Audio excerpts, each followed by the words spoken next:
I didn't do a huge introduction of you, so I was hoping you could start by telling us a little bit about yourself and how you got into corrections. Okay. Well, thank you for inviting me, Vera and Ryan.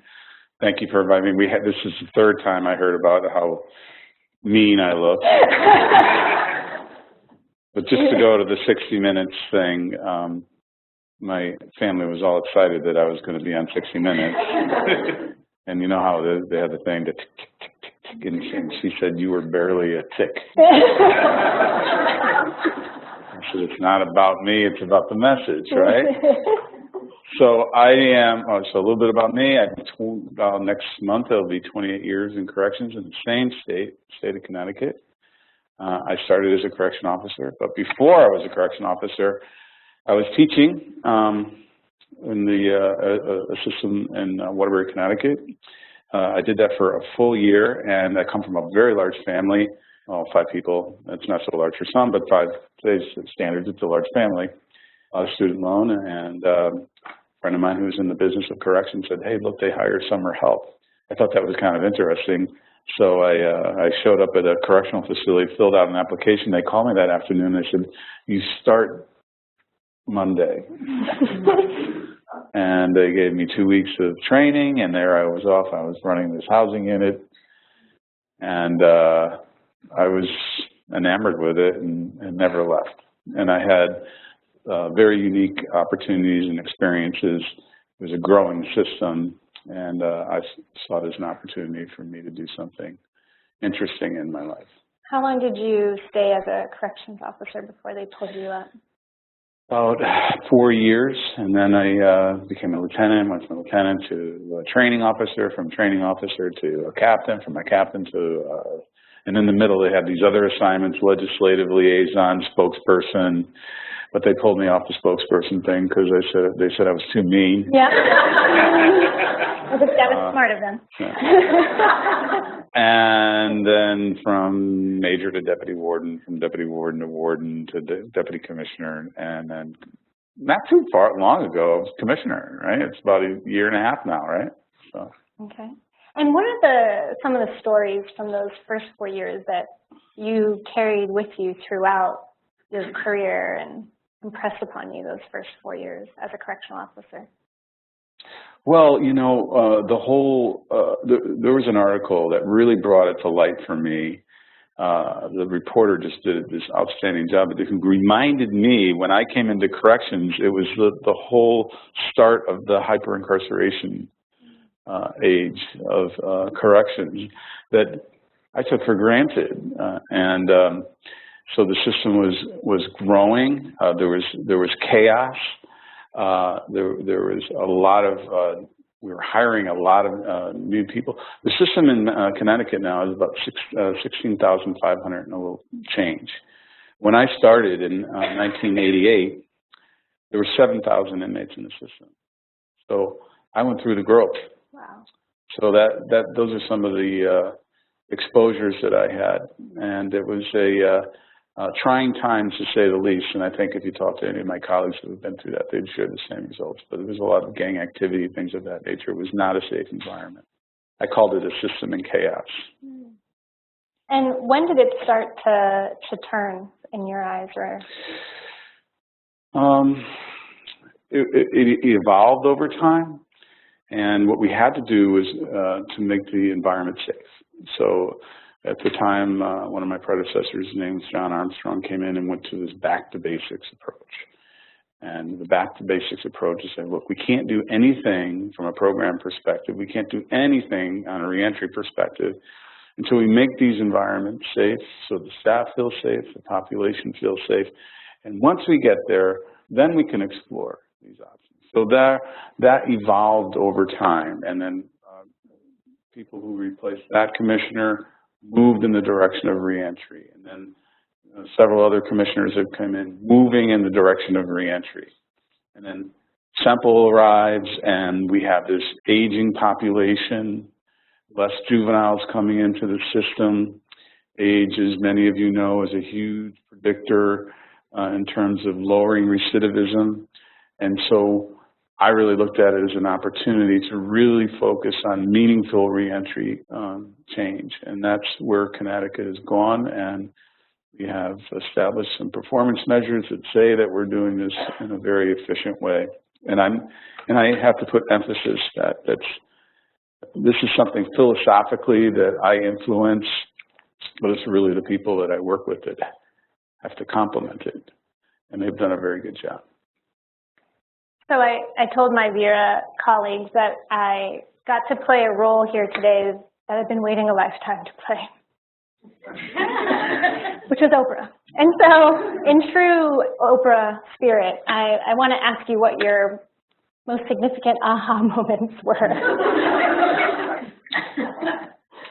Well, and just so everyone knows, you get a free refrigerator at the end of this show.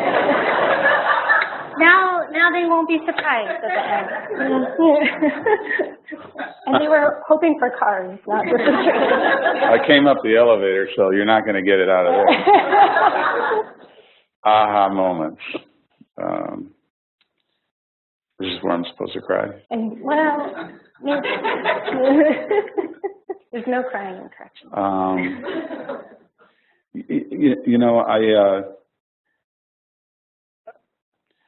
when I came in to the system, and to this day, even through the way that we educate our staff and train our staff, it's very driven by kind of black and white philosophy, and that here's the curriculum, follow the curriculum, here are the policies, follow the policies, and then all of a sudden, over time, you realize that it's not black and white. It's very gray, and the more specialized that you get, the more that you have to evolve into becoming versatile in your capabilities of moving the agency forward.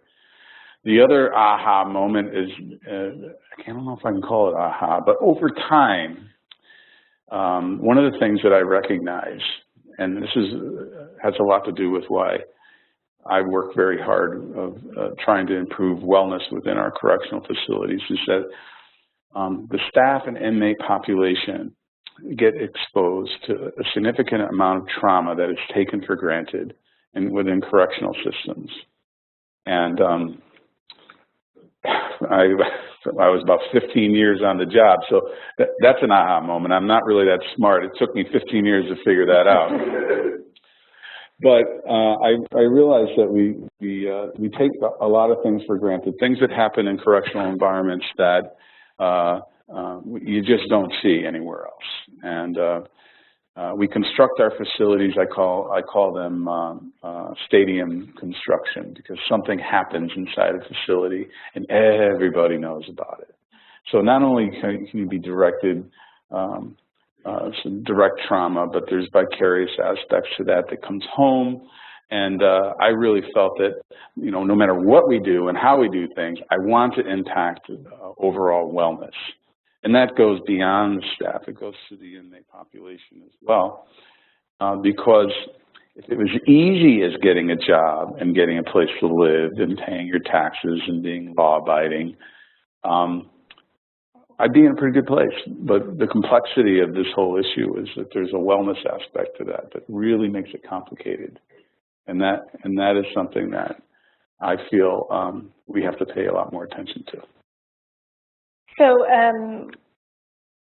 you got chosen to come with us on a great trip to Germany, and once you got over the jet lag, you know, what were some of the things about the way that the German system thinks about wellness, even if we want to tie it back to that, and the way that they're trauma-informed, that spoke to you in your experience? So we went to Germany in June, right? Mm-hmm. Mid-June. And I just got over the jet lag last week. It was rough. It was rough. I've never been to Europe. I'm not a fan of flying. I don't know if that's in it. I got used to it because I fly a lot now because of work. But anyway, I remember, I think it was day 2, and we had an opportunity to meet with some of the administrators of one of the facilities we were at, and one of our colleagues had asked a question about, you know, what are incidents like inside your correctional facilities, and how many incidents did you have last calendar year? And he answered 0. And I was in, all in, on 0. And so we started to learn and about, you know, just the manner in which those interactions occur in terms from putting the burden of accountability on the individual and then supporting them through the process.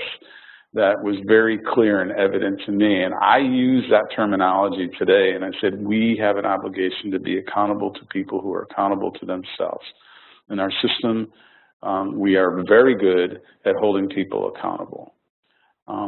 Now, when someone is accountable, what are we going to do about it? So we have to be more incentive-based to move that person forward, to focus on their overall wellness, and to get them to where they need to be in order to be successful.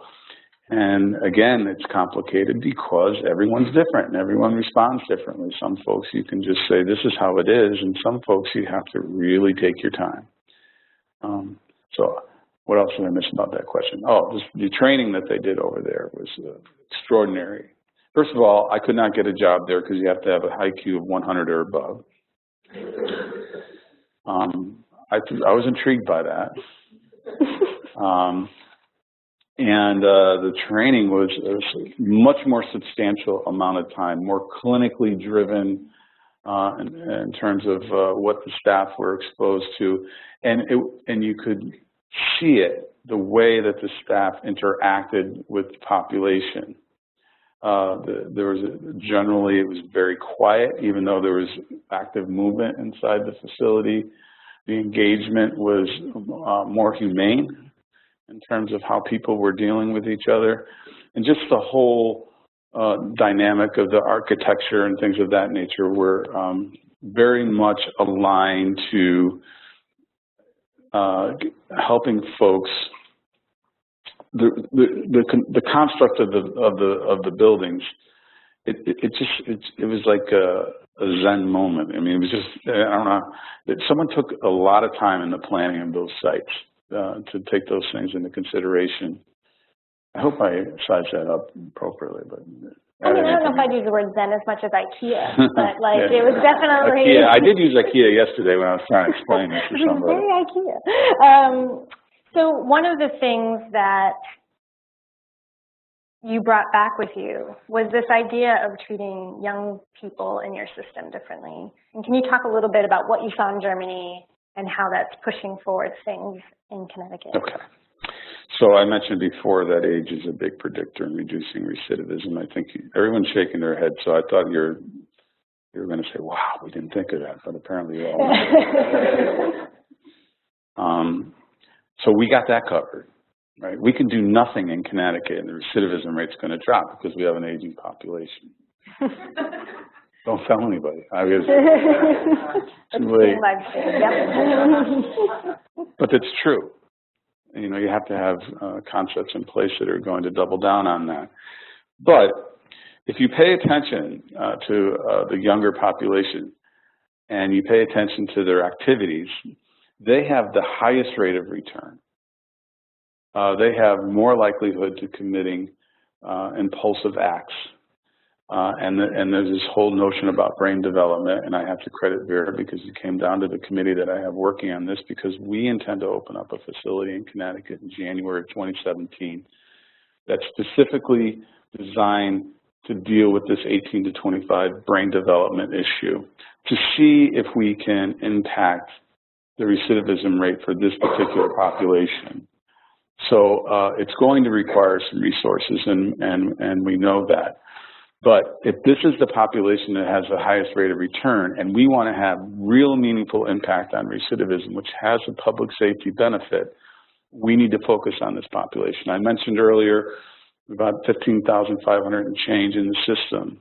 We took a snapshot several months ago. About 3,300 are within the age range of 18 to 25.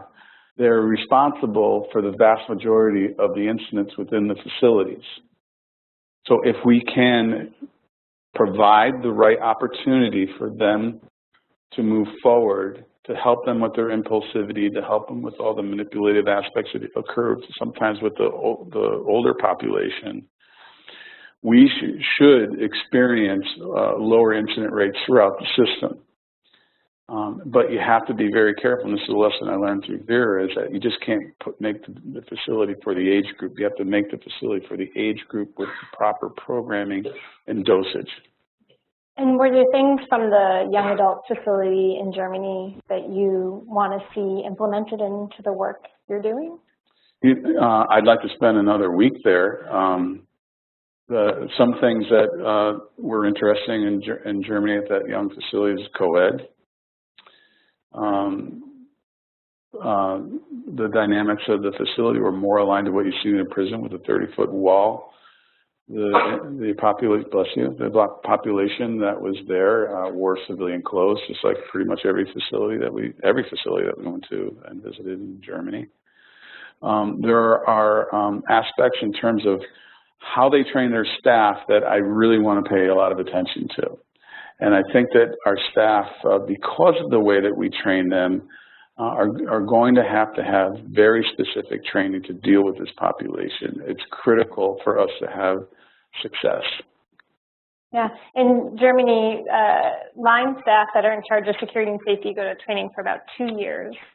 And on average, I think for when all of the different states we brought, it was like 6 to 8 weeks. And I don't know how long it is right now in Connecticut, but that was one of the take-home messages for me as well. Besides being at co-ed and having people have minor heart attacks when they saw young men and women hugging in the courtyard of the facility, that was a lot for them, but they got through it. So was Germany an epiphany for you, or were you already thinking about changes you wanted to make? You were about 6 months-ish in, right, when you went to Germany? Germany was the icing on the cake for me, because I was very fortunate that I work with a governor who gets criminal justice, and he used to be a former prosecutor here in New York City.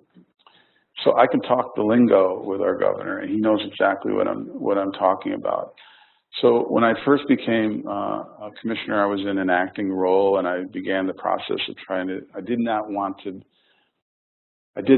act like an acting commissioner or an interim commissioner, because we had just had 2 previous commissioners that did not stay very long, and I didn't think it was healthy for the agency. So I wanted a plan in place and be very transparent with the staff as to what we wanted to do. So I put this 4-strategy plan together, and then I get this inquiry from the governor about this Second Chance Society that Connecticut has launched, and the question, how are you going to complement this? And I had, 4 concept sheets, and I said, what do you think about this? And they go, perfect. I'm like, thank God. So we opened these reintegration centers, or the 5th strategy was the 18 to 25. That was born out of the German experience.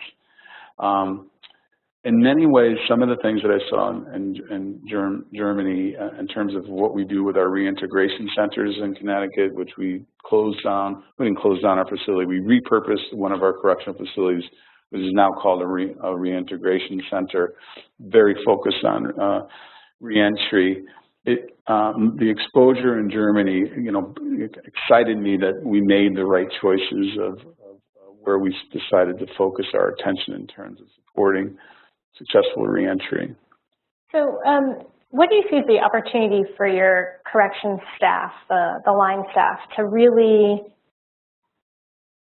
embody and help you put forward this new vision and the success and the 4-point plan, or 5-point plan now?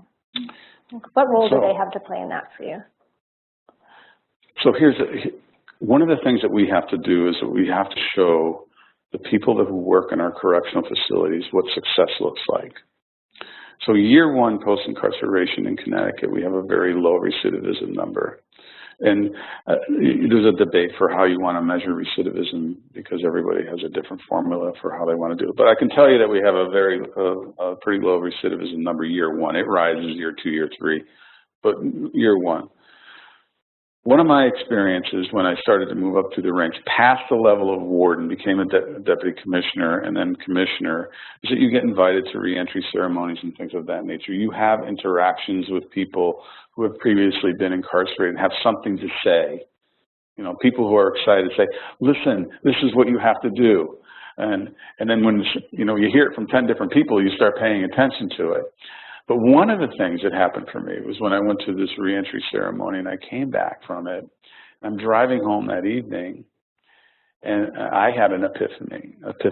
And the epiphany was, I have been in this business for 20-something years and I never see success. I was a warden. I never saw success. You only see what comes into the system. You never see the good work or success. So one of the things I think that we need to do with our staff is we have to show them that they're having an impact on the population and people are succeeding. So, as I said in year one, the recidivism number in Connecticut is about 40, maybe a little over 40%.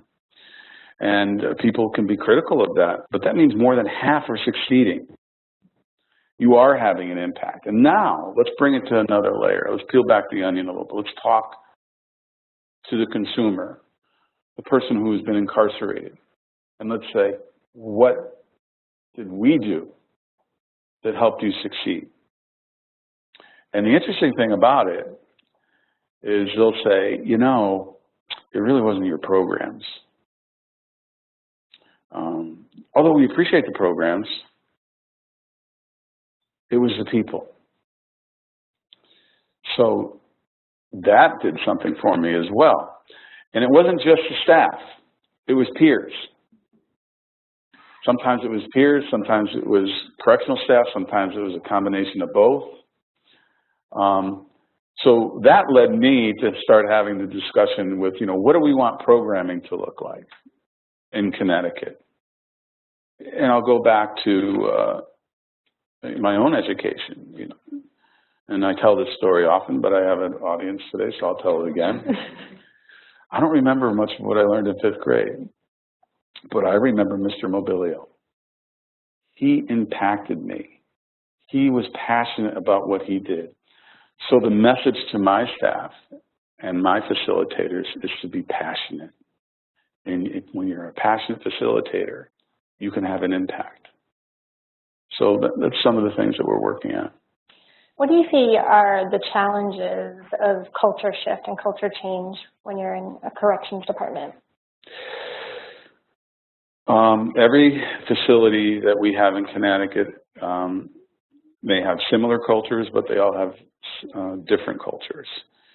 I'm a big believer that you have to assess your cultures. And we recently just did a cultural assessment at our only dedicated female facility.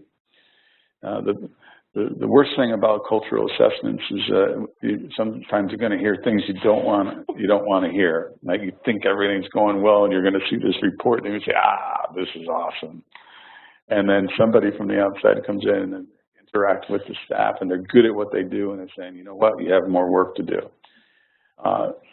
You'll never have the perfect culture. You're always going to have to work on dynamics. One person can change the culture of an entire facility. So that is something that we constantly have to work on. And you know what? I think you just have to accept that each one of your facilities will have different cultures. It's trying to get them to have a healthy culture is what you want to focus on. That's great. So we have a new initiative here at Vera called Reimagining Prisons. And it's on the occasion of the 10th anniversary of the release of the findings from the Commission on Safety and Abuse in America's Prisons. And so I'm wondering, as my last final question to you is, you know, what do you see as like the next big thing for corrections? If you could reimagine prisons in Connecticut or nationally, what would you like to see different? Well, that's pretty easy answer. So PREA is a big thing, right? There's a whole industry now. Prison Rape Elimination Act. The whole issue of isolation and administrative segregation is a big issue in corrections. I think the next big thing in corrections is focusing on this brain development piece. So that's where we're going. In fact, I know it is because out of all the strategies that we put in place, the most intrigue that we get is about this 18 to 25-year-old facility that we're going to repurpose. So I think that is the next big thing in corrections. So I want to open up to questions, but I know we have some people staying in the back. We have a seat here, and we have 2 seats over there. So if you can raise your hand if you have an open seat next to you, just so that we can get folks. Oh, they just left. Some of them left. I didn't. That backfired. Great. Thanks. Perfect. So, and do we have someone who's has volunteered to do microphones? Thank you, Denise, our head of our HR department here at Vera. Make sure that we have a good, healthy culture. She's the person. So I'm going to open it up, and so I'm going to ask my Vera colleagues to start us off, and then we can, if we exhaust all of your questions, we'll open it up to the public. So if you can raise your hand, Denise, and I will help you. So we'll start off with Vera. And if you could tell folks and tell the Commissioner who you are and what you do here. Sure. So my name is Sarah Sullivan, and I work out of Vera's Center on Sentencing and Corrections, and I lead our segregation reduction work. And so you mentioned the use of disciplinary and administrative segregation. So just wondering some of the things that you guys are doing in Connecticut. I know you had a large reduction in your segregation population a couple of years ago, but wondering currently kind of what you guys are doing to continue to reduce that, and if there's a targeted strategy specifically for this new 18 to 25-year-old unit that you're creating. So we're very, very fortunate that we had a head start on this whole reduction issue of isolation. As you know, Yale has been a key stakeholder along with Vera and other entities, but we started to make the changes that needed to be made within our system long before it became a national issue, and that is partly why we get to brag that we have some of the lowest numbers in the country. That being said, we have some additional work to do in terms of evaluating our programming aspect of what we do to see if it's having an overall input post-release out of these types of programs. But earlier I was talking about this is what I would like to do, and correction systems are very policy-driven. And so you have these administrative directives, as we like to call them, and we wait for someone to land to be eligible for a policy change. So you have administrative segregation and chronic discipline and security risk group, which is gang affiliation, and all of these things.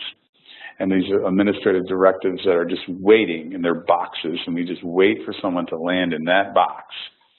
In reality, if you evaluate the system in totality, if you evaluate the offender and treat them as an individual, they were steering down the road to that box long before they were eligible to become there. So some of the things that I would like to do in Connecticut is to focus in that direction, to try to pay more attention to people who are going to land in one of those boxes, and to try to influence them not to go in that direction.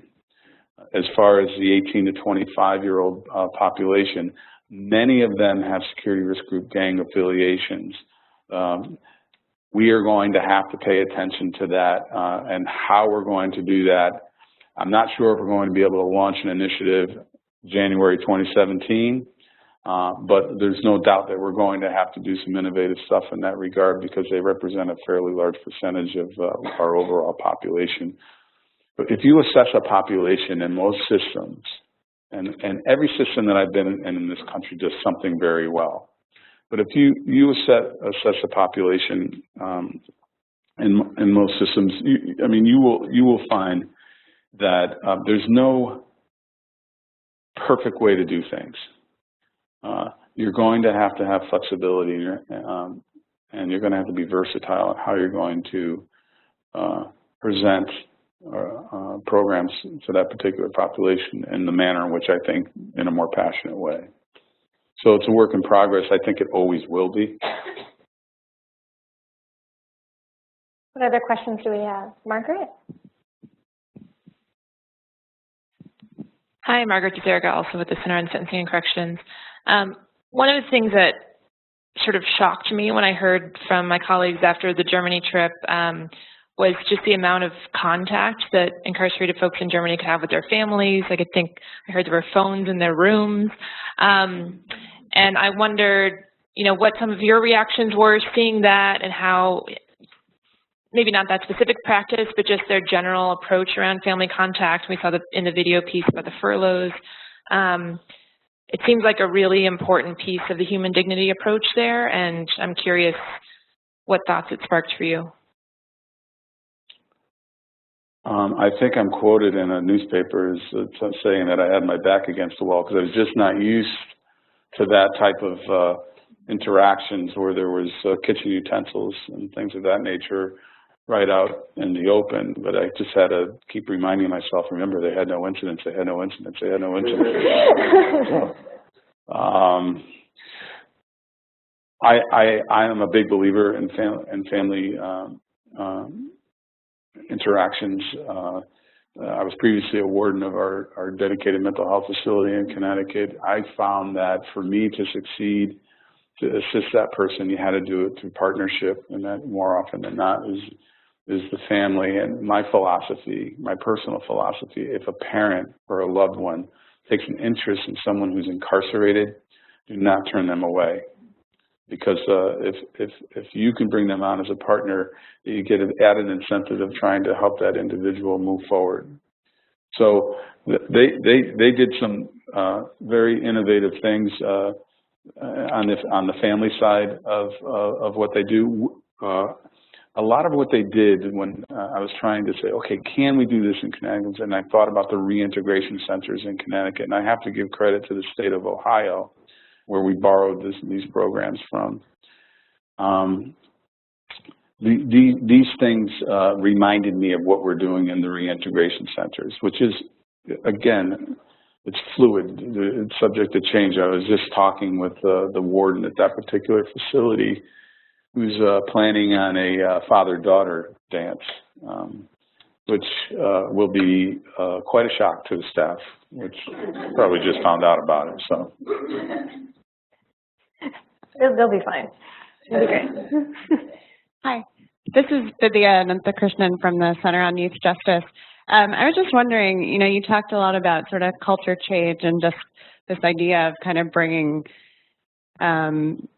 empathy and a whole new way of sort of just thinking about young people and other folks who are in the correction system. I'm just wondering how your staff, line staff, is sort of reacting generally to what's been communicated about some of these changes, and how do you see sort of socializing folks to this new idea or new vision of justice?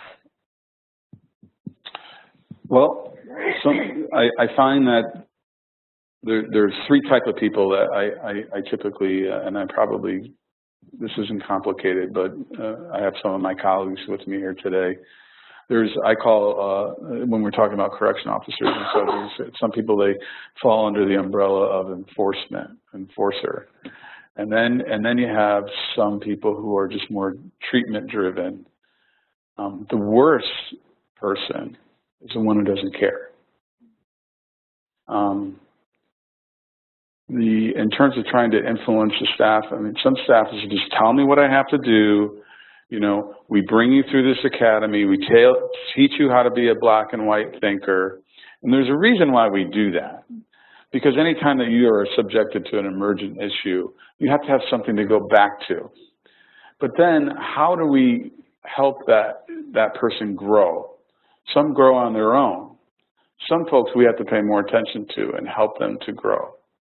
Because this goes back to the whole wellness thing. When you're having these constant interactions that are negative in nature with different people. They don't have to be physical in nature. It's still traumatic. So one of the things that I like to say is that this is not healthy for you. When the day's done, this is not healthy for you. We have got to find a different way of how we're going to interact with the population. So that's a big push on the wellness aspect of what we do, and we're doing a lot of different things in Connecticut in that regard. And I think that we have a very educated staff. We're very fortunate in Connecticut. So that is a work in process, and we'll see how it goes. And if I can brag on you a little bit, your colleagues that you brought with you talked to us during what I called brunch, because it was just too early to call it lunch, but that you're a big part of that, one of the initiatives that you've really taken on is going to the facilities, making sure that the message is clear, talking to staff, talking to incarcerated people, and telling them about your plans and telling them about the changes coming. And I think what I heard from them was what an impact that makes. So change often happens from the bottom up, but the top has to be there too to do it. So I'm bragging on you a little bit. Oh, well, thanks. You're welcome. See how happy he is to hear that, bragging? You can't tell. Well, traditionally what happens is, when you're a secretary or director or commissioner and you're going to visit a facility, sometimes you have an entourage with you. I like to move away from that, and my colleagues will tell you that I will stop in facilities on off hours, weekends, and other times by myself. And I'll go down to places where the staff are and where inmates are congregating. And if you stand there long enough, you're like wallpaper, and then all of a sudden they start talking to you. So it's great. Becky, I think you had a question. Did you still have one? Okay. Who else has a question? Jim? Hi there. Jim Parsons, a research director here at Vera. And I have a kind of research director type question. You mentioned performance measures. I thought it was really interesting because I would be interested in hearing your reflections on what kind of things you used to measure or lots of facilities measure in terms of accountability that might direct things in a certain direction, and how you're thinking about measuring other things which talk more to the kind of changes you would like to see, which encourage that kind of movement. So in order to influence people to do certain things, you have to show that it works. So, and then you have to be bold when it doesn't, to pull it back, or you need to make the adjustment. So I'm a big believer that performance measures kind of help dictate getting things done. But not only do you have to rely on performance measures, but then you cannot be afraid not to make them transparent. So we have measured performance measures in our agency or metrics for quite a period of time, but we never really, I never felt that it trickled down that the people who are actually boots on the ground people know the impact of those measures. So I'll use the reintegration centers. So they're about a year into the opening of the first unit within that facility. And they had these aren't numbers that I'm going to hang my hat on, but because we're only a year into this, but the remands of the folks that have left that unit and have gone into the community, and remember I said before, year one is about low 40% on recidivism. Of the 77 that have been released, 3 have returned. So I'm all in. And then thankfully that the administration at that facility shares the impacts of those performance measures with the staff, so they know that they're having an impact.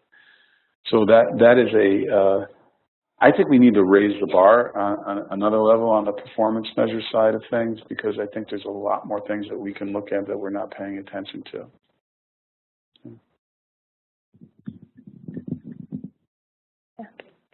Sorry, not Vera staff, but Vera board, Amanda Parsons. I just wanted to say, when I met you in Germany, I remember thinking how kind and thoughtful you were and how lucky and smart the Vera staff were to have selected you, because I think you really did demonstrate an openness to look at things differently, which I thought was critical. And to that end, I just wanted to know a little bit more about what Vera could do as an organization to support you. Is it like convening like-minded individuals, 4 of you, maybe there's a little bit more, but like-minded individuals like yourself so that you have a collection of peers who can trade ideas? Is it to do more trips to foreign lands to see like how else other people have succeeded? Is it to do more segments like 60 Minutes that help bring it into like the ecosystem that you're working on? Or is it more advocacy for resources so that you feel like you can draw down on more budget? I mean, probably, I don't know if it's all of the above, but what is it that Vera could really focus its attention on to be supportive and to be sort of like the wind at your sails? Well, you can move to Connecticut for starters. Everything that you said, I think that's what you could do for us. I mean, a good example is the 18 to 25 facility. You reach out to me. You paid attention to the winds that are blowing and say, we understand that you're doing this. How can we help you? I mean, that in itself just alleviates the stress and anxiety that comes along with that you have this group of professional people that are actually taking an interest of what you're doing from an organizational perspective. The advocacy part and in terms of, giving exposures to, if you decide that you want to do exposures, there may be, I have been very fortunate to have gone to Germany, but I wish I could have brought some of my folks with me. And I wrote a lot about it. I was published in a couple of articles, but not only my staff, but our partners that we rely on in the reentry world, such as the nonprofits and things of that nature. It was their idea to create the article that we had put together to walk them through my experience in Germany. And I was so intrigued by that trip. I took a lot of notes that I keep on the top of my desk, and I often go back and reflect to. It was an awesome experience for me. It validated a lot of things in terms of what we should be doing in terms of being humane. How are your peers reacting, not in Connecticut, but directors of other corrections departments across the country? I think that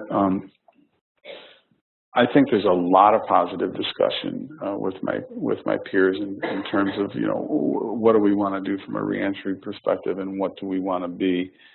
As a commissioner in this state, I have the benefit of being part of the ASCA, and we get together twice a year, and there is a lot of open dialogue about sharing each other's experiences and momentum and direction as to what we can do as a group. But everyone is subject to where your governor wants to take your system, and I just really feel that I was very fortunate to work and interact with Governor Malloy because he had a plan before I even arrived. And I think that when he was making the decision of who his next commissioner of correction was going to be, he was trying to figure out if this guy's the one who's going to be able to do it. And I didn't have a clue until after I got here. So I feel very fortunate to have the interactions that I get to have with him. And the fact that he constantly challenges me to come up with new ways and positive ways to move the people who have been incarcerated on with their lives. He's bold. That attracts me. Susan? It's a related question, and it also goes back to the culture change conversation. So you and I first met about a year and a half ago at a conference in Connecticut that was really focusing on people that had been incarcerated and their art to drive reform conversations. And then our last e-justice speaker, Mark Strandquist, talked about initiatives that he's led.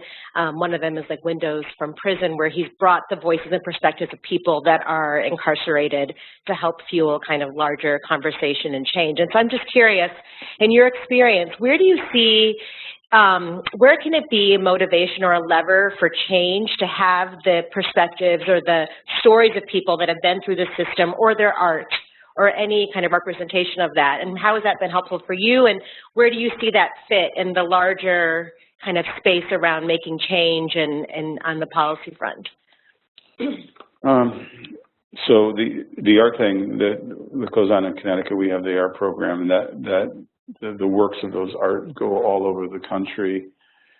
People are so intrigued with the work that gets done inside these facilities. There's quite honestly some unbelievably talented people within our correctional systems around this country with untapped talent or talent that cannot be appropriately shared with others. I think as a society, we view ourselves as a forgiving society. But the fact of the matter is the stigma of incarceration lasts a lifetime. So I think we have to face reality a little bit. And if we really want to be a forgiving society, we really have to act that way. And that means in order to influence that, and you know, sometimes the media can be blamed for some of these things. Sometimes people who have a negative view of someone who may have entered the criminal justice system just by, for whatever reason, we do have an obligation to show people what success are. And some folks do want to share their experience of success, but then some folks don't want to go back there. You know, if you move on with your life and you were incarcerated and you get a job in sales, are you going to walk around talking to people about, wow, 10 years ago I was locked up for possession and intent to sell? That's how you got the skills to be a salesman. You know? Just the intent to sell. You don't know if they sold. Yeah. One last question. Can you wait for the microphone? Sorry. Thank you. One of the problems I've seen on many shows or documentaries is the profit margin of prisons and how it's becoming privatized, which is leading to excessive sentences, low-level expenses, getting incarcerated, health care being denied. This is the treatment and what you're talking about, recidivism and such. People are, inmates, unfortunately, are not being treated fairly as what you're saying, and I applaud you for trying to do something about that. But there's still a big profit margin and profit focus in our prison systems around the country. How is that going to go down? Because it seems to be a self-fulfilling system. I don't have an answer for you. I can tell you my exposure has been in the Connecticut system. It's not driven by profit. We don't have for-profit prisons. And, you know, but there are certain aspects of what we do that we should pay more attention to.